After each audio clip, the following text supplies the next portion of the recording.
ሌላው ዴፊኒሽን ደግሞ ሌላው ህግ የኤክስፖኔንት ህግ ምንድነው? a the power of 0 ማለት ምን ማለት ነው? by definition አንድ ነው አይደል?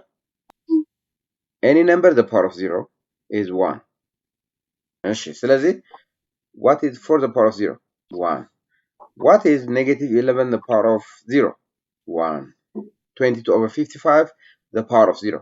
1 ስለዚህ እነዚህ አንድ ናቸው ማለት ነው።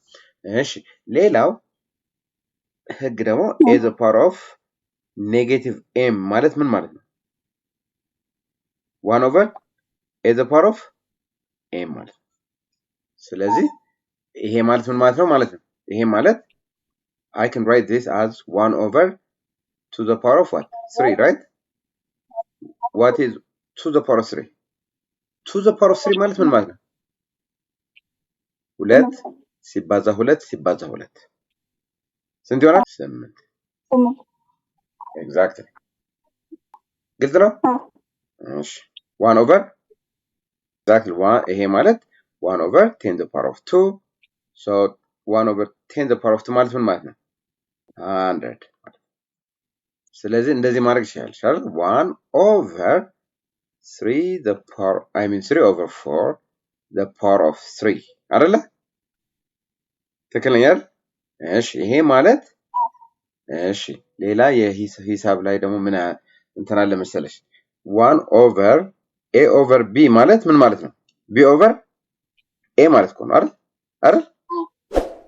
So I'm going to use this rule ማለት ነው። ስለዚህ ይሄ ማለት ምን ማለት ነው? 4 the power of 3 over 3 the power of 3 ማለት አይደለ? እሺ what is 4 the power of 3 ስንት ነው? 4 the power of 3 is 64 over 3 the power of 3 is what? 27 አይደል?